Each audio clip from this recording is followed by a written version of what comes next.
Hi, my name is Cheryl Williams. I am the configuration manager at Sony Network Entertainment. And this is Kyle Downey. He's the lead engineer in CM also. And we're here today to talk about process as code and our continuous delivery of our CD pipeline. And just to be clear, because I always get confused on this, we're talking about the pipeline to deliver the pipeline that our engineers use for delivering our application. Okay, most people know us for the PS4. I assume everyone in the room has one, and if you don't, you're getting one for Christmas.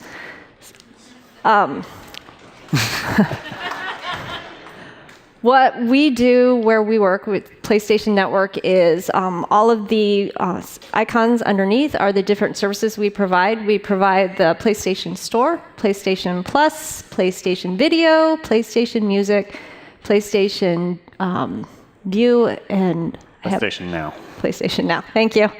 I'll get that someday. So I wanted to give you a history of what we've done. We started out in the CM team doing build and deploy. We were using a homegrown tool. And what our homegrown tool basically did was rsync. And that's about all it did. Every time we built and deployed, we had to rebuild to go to a new environment. So it wasn't even a one build type of thing. We rebuilt every time. So we could rsync, we couldn't report, we couldn't reproduce, we couldn't do a lot of stuff, but we could push files out. So we outgrew that very quickly, and we moved to a purchase tool where we could do build and deploy. And the basic premise that we wanted to accomplish was being able to build once and deploy many times. So we did do that. And again, it had great capability for building and deploying. We deploy over 90 applications using this tool, so it works well. We can reproduce, we can trace where things have come from. We have much better reporting capabilities, but again, we've outgrown the tool because we need to enhance what we're doing as far as being able to trace things, and we want to add orchestration capabilities. So we are now working with ElectricFlow, and we're in the process of implementing ElectricFlow at SNEI. A few of the things that are big with this, we have the build once, deploy many times capabilities again. We're going to have awesome reporting capabilities. Being in source control for us, our previous build tools, we were having a very difficult time having them in source control. So when you made changes, you hoped for the best because rolling back wasn't always easy. And then the biggest thing for us is doing our releases is really complicated, and our deployment plans tend to be about 200 lines each. So we're trying to use ElectricFlow to do orchestration between departments, so we don't have to have verbal handoffs or handoffs within channels or something like that. What was the challenge? So the initial implementation of the first new tool that we bought, we brought in services and said, take our homegrown tool and put it in the new tool. And that seemed like a good idea until it actually happened, and then it was not a good idea at all. So what we ended up with was spaghetti code, because just transferring from one tool to the other meant that there was no real thought processes into what we actually needed and how we wanted to run things. So spaghetti code is an understatement. We had a pretty complex development life cycle within CM, and I have a slide I'll show you in a little bit that will, I don't need to use any more words for that one. We had a huge potential for large downstream impact if we made changes to our system. Because we only had a production system, one little change could bring down the entire system. And our time to market for new features was pretty big. And a lot of that revolved around the fact that we did only have one production system, so we were really nervous about making changes. We were very nervous about making large changes and very nervous about making little changes towards the end. This is a slide I promised you. This is our old development life cycle within CM. So there are 30-ish steps in here. Every single one of them is manual. So anytime anybody needs to make a change to our existing tool, they are supposed to follow every one of these manual steps. When you have 30 manual steps, what you end up with is yeah, I'll get to that step. I can skip this one today. And there's a little bit of cheating and short-circuiting and, oh, I'll document later, and I just need to get this out. So it's not very user-friendly. When we bring new people onto the team and they see this, they cringe. So we need to get away from that. So who's impacted? I talked a little about this. The CM team as a whole was impacted. We have 9 people worldwide who work on our tool. We have a team in Russia also. So because of the time difference, we have communication problems because we'll have features we need to add to the tool, and we say, this is what we want, and then they'll work on something, but it might not be exactly what we were thinking, so they say they work on it, and then we come in 11 hours later and say, uh-oh, that wasn't exactly what we were thinking, so we have to start over. So it's been difficult to do coordination. All of our work is handled ad hoc. So we do use Jira for having issues logged, but I think as in a lot of companies, you end up with hallway conversations and people at your desk. Spaghetti code, I already covered that. We have, the tool was implemented 2 years ago. And like I said, when it was first done, it was just kind of thrown together. And as we've said, oh my gosh, we need this, we need this, we need this, we've just been piling things on top. So it's not great. And the development team was impacted. So if we broke this system, and I've kind of joked around, someday we're going to add a semicolon and the whole thing's just going to say, I quit. So if we do that, it brings down development. They can no longer build or deploy, and they're pretty much frozen. And then it also will bring down SNAI as a whole, because that system is used for releasing. If we make a change, if the Russia team makes a change overnight, and that change happens to hit a library that we didn't anticipate, it could stop a release. So, first thing we did, we have to change our mindset. We need to think of CM as a development team. So the evolution of our solution. The first thing that we did was we need to get a handle on what our work is that's coming in. So I talked about, I think a lot of people have this same problem. It's a hallway conversation or a Jira ticket, or I ran into somebody at lunch who said they need this, or somebody calls me on the phone and said, please, please, please, I need this change. Can you make it right now? So everything was coming in just randomly, and it wasn't being prioritized outside of major emergency or that person brought me a cookie. So the first thing we've added, Rally. So the majority, we still use Jira for major issues that need to be fixed right away, especially. But we're trying to get all of our new feature development into Rally with the idea that as we progress, we're going to put everything in Rally. We're doing defects in Rally now also. The second thing we did was implement development practices within CM. So we architected a solution. Doesn't seem like rocket science, but it feels like in CM, you're having to move very quickly. So to take time to architect a solution was brand new for us.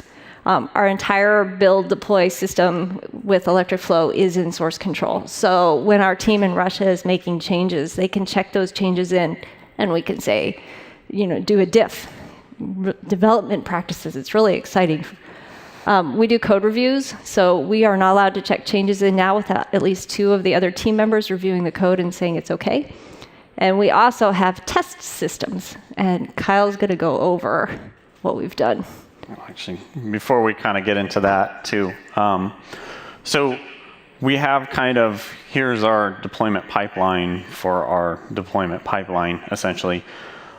But prior to that, we had gone through and really said, okay, these are the things that we need. We need to address those issues that Cheryl has been talking about. So, we need a way to really coordinate our changes between the different developers. And we also need a way to know exactly what is out in production at all times. So having just that production system, people would go out and you're in the heat of the moment, we need to get this out there. You go and hot fix it, doesn't always make it back into source control. So the next time you go and push something out, that change gets obliterated.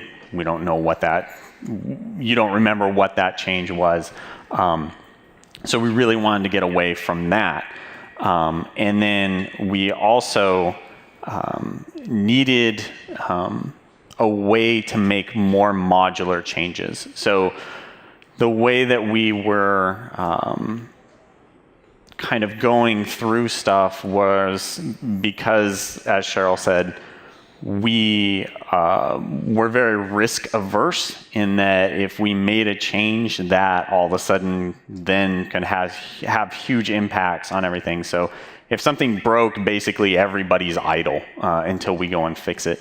So we wanted to be able to, break those down into very modular changes and push little changes, because what ended up happening is we would get a big pile of stuff and then we go push it out to production and then hope that nothing broke. So when we initially contacted Electric Cloud and we were evaluating ElectricFlow, our actual POC was pretty much based around, how do we develop this thing? So that's great. You guys have all these great capabilities for doing all this automation stuff. Yeah, that's nice. How do I develop on it, right? And that was the part that really concerned us. And so what we've been doing now is taking all that stuff. They initially suggested that we could do that through plugins, and that was a way for us to kind of set our code as a deliverable. So we can say, okay, we're generating a plugin. That plugin then is what's going to go through this pipeline that's being displayed right now. So that plugin source is going to be going through there. And that also allowed us to kind of make these different plugins for different things and kind of do this modular approach. In our previous tool, we were unable to really get an idea of the structure, so some of the content of things that we were doing. We had a homebrew solution to kind of managing that. However, how it all fit together, I kind of like to use the Lego analogy. So, we wanted all these different modules to basically be like little Lego pieces, and then have something else that kind of looked like the instructions. So you could have that same piece being used in very different instructions to build very different things. And so the approach with ElectricFlow, we went through and kind of rethought what we were doing and kind of centered it kind of more in that aspect. So, okay, we have an idea of what we want to do, and now we have an idea of how we want to start getting things out there. So, we of course said we want to have production be something completely separate. That should come from a well-known repository. We also want to have a test instance that we hit prior to that we can do validation and everything in. That test instance is going to pull from source control. And then the thing that we really tried to stress was having a development environment, but having a development environment that was unique to each person. And I shouldn't say unique, but have everybody have their own. So we have a standardized development environment, and everybody can go through and the idea is do experiments, right? If it's on your local VM, if it's on your local machine, if you break it, you're the only one affected. And what we really wanted to stress was this is the place where you break stuff, and we want you to break stuff, right? So if you're going to do something, do it there, and then we can make a note of it and make sure that we don't do it in the future. So the first step to getting this pipeline out there was, as I said, the development environment. And so we had kind of an iterative approach to this. So our first approach was we talked to Electric Cloud, and they say, yeah, you can install ElectricFlow on everybody's laptop. So we say, great, okay, I want to do that. So we tell everybody, go install it on your laptop. And so that was good. Everybody on the team got experience with doing the install. Everybody got experience with the tools. They could play around with it. And then, they've got a safe space where they can experiment freely and kind of really try new ideas. The downside of that is now we have a completely different environment than what our production will end up being. It's not really standardized, so people are kind of putting stuff in, adding new plugins whenever they feel like it, and then it's really like this heavy reliance on manual steps to go through and kind of rebuild everything. So we said, okay, well, so this worked for a little bit, so now we've got these limitations, so what can we do next? So to kind of overcome those limitations, we started doing VM definitions with homegrown provisioning scripts, right? Just trying to get something out there. So we were playing with Vagrant and just running some scripts that say install these packages, good to go. So this is our first step towards kind of standardization, right? We have our Vagrant definitions and we have our provisioning script. It's all checked in. If the team needs to make changes, they can go make the changes, submit it for review, and then if it's approved, we can go ahead and get that checked in. Everybody can immediately then reap the benefits of that. And as a bonus, we also had in our homegrown provisioning script, we kind of started rebuilding the world.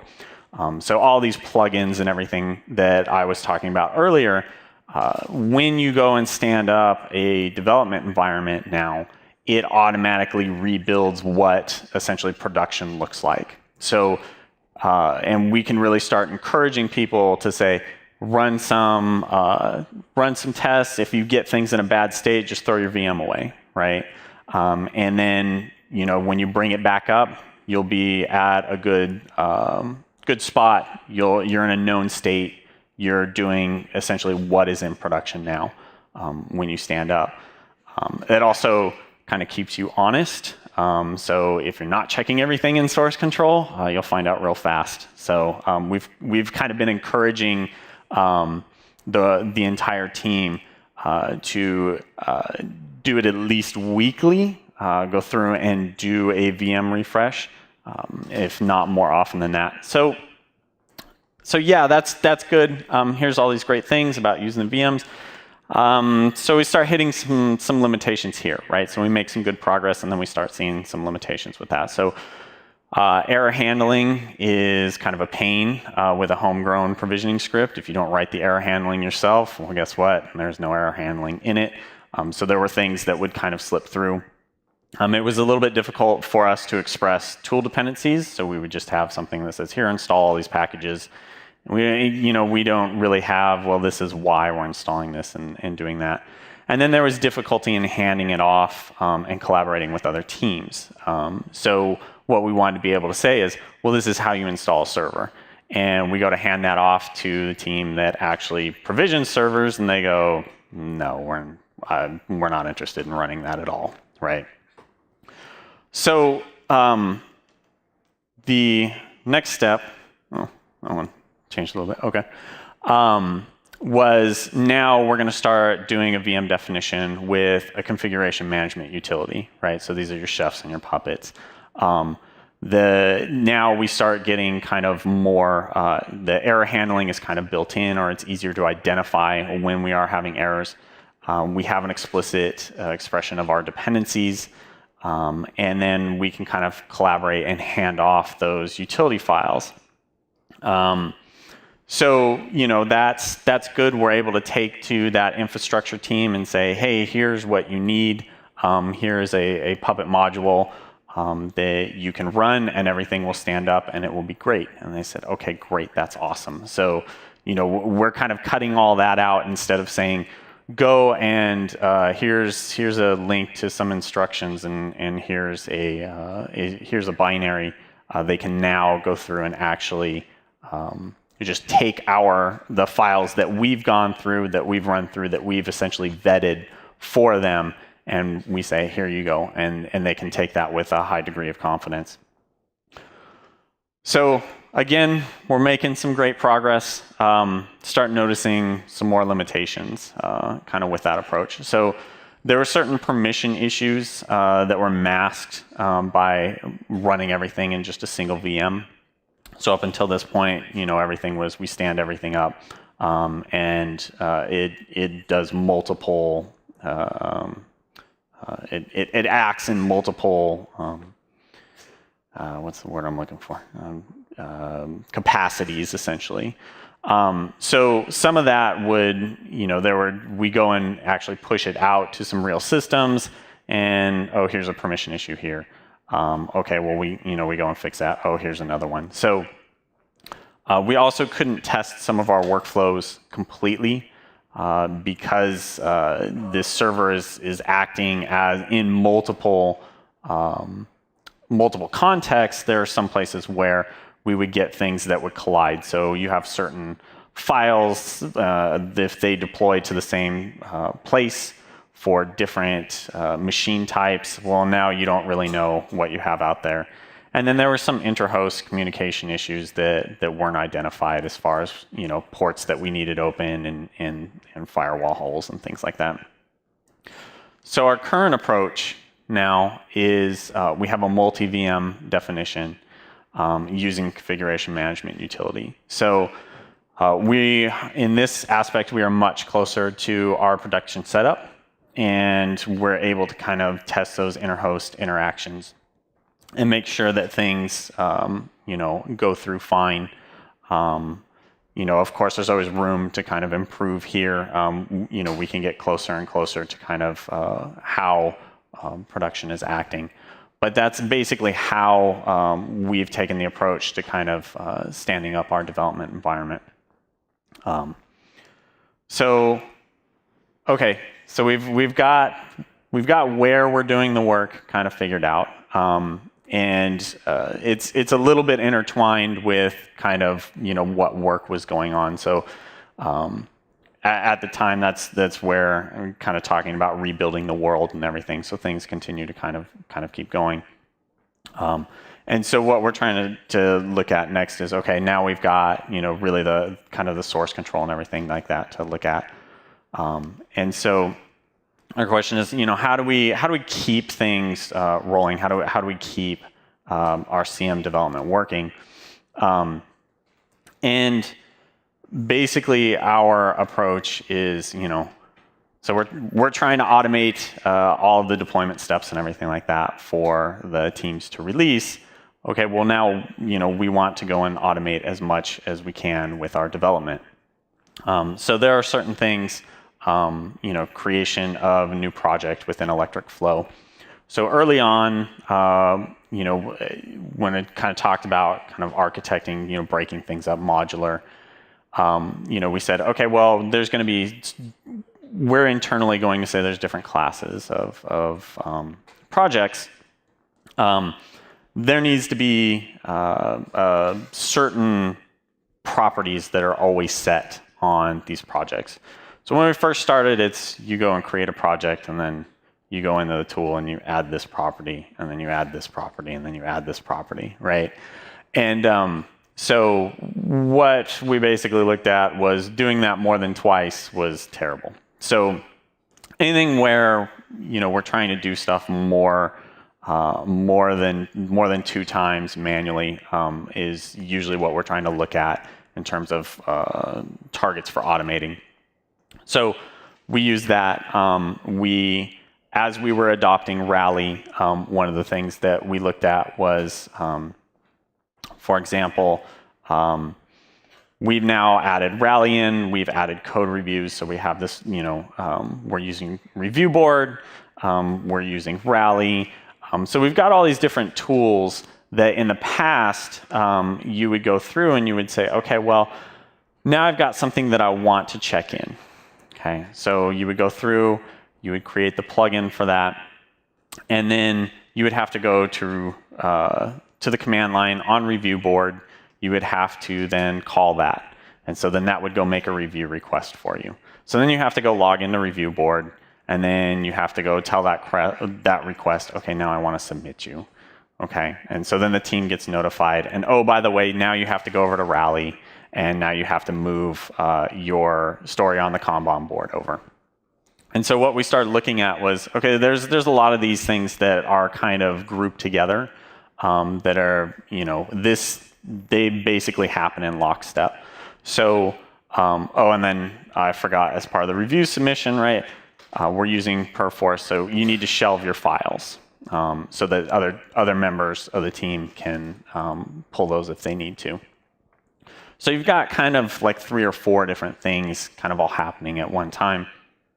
And so what we said is, well, okay, we've got this particular point where we're doing all this. Now if we script this all out, we can set up these different integrations and we can get this stuff to happen all at once. So we really kind of tried to take out as much as possible all of that overhead to really keep our development team moving and get them focused more on developing that pipeline as opposed to going through and trying to log in here and make sure that all this stuff is up to date. So you saw the old life cycle, and so now here's our revised one. So this is our new CM development life cycle in ElectricFlow. And so the green boxes are all ones that are basically script calls where we've got a lot of automated stuff going on in there. So there's still some stuff in there. The yellow boxes are still kind of manual. Of course, doing the work is always going to kind of be a manual type thing. But we have been able to really chip at a lot of our biggest problems and really kind of standardize things. So we actually had one of the team members was trying to go through and add something new.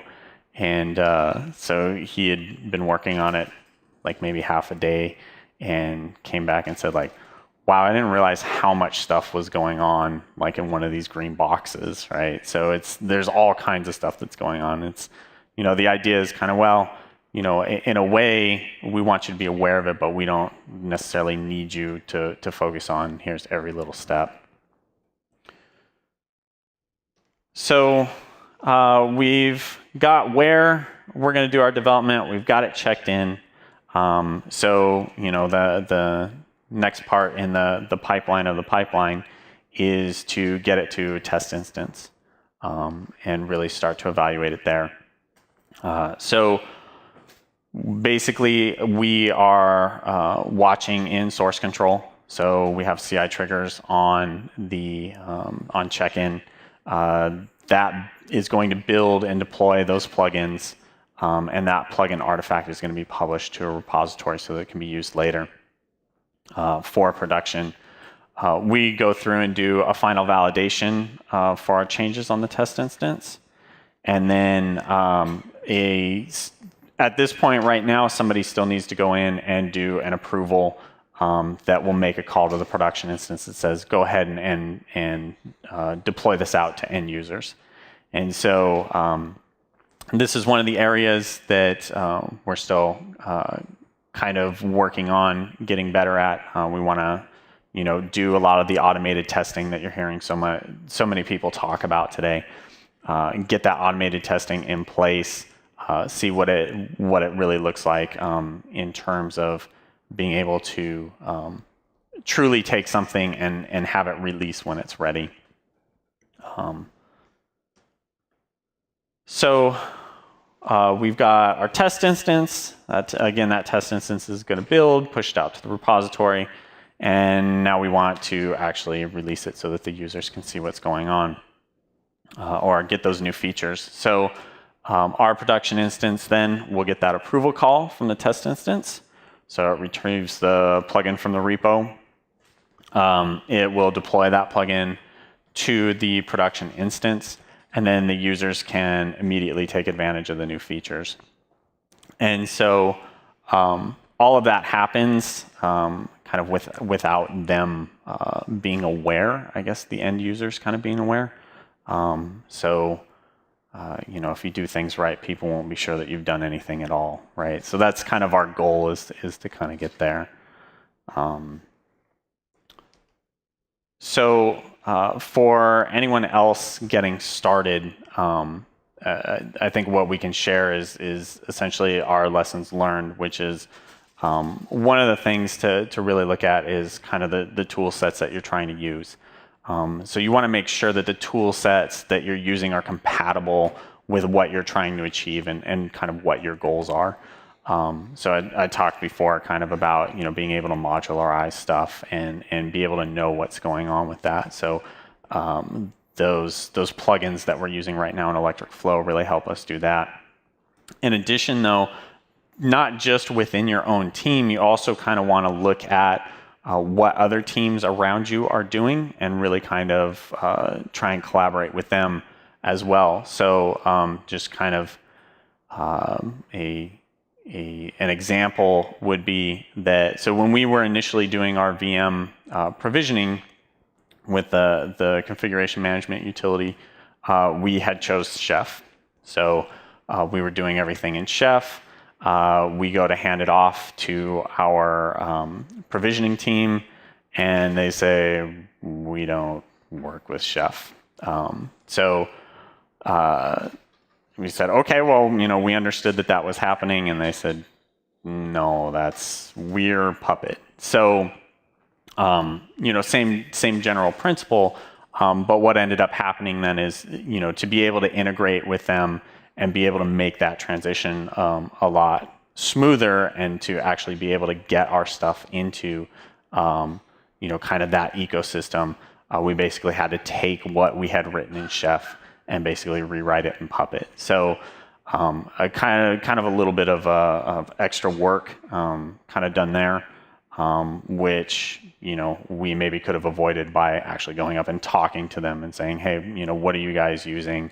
Do you guys have any plans to use this, or are you guys kind of stuck? Well, not stuck, but have you guys made your choice, kind of your decision going forward there? The other thing would be baby steps. And so, I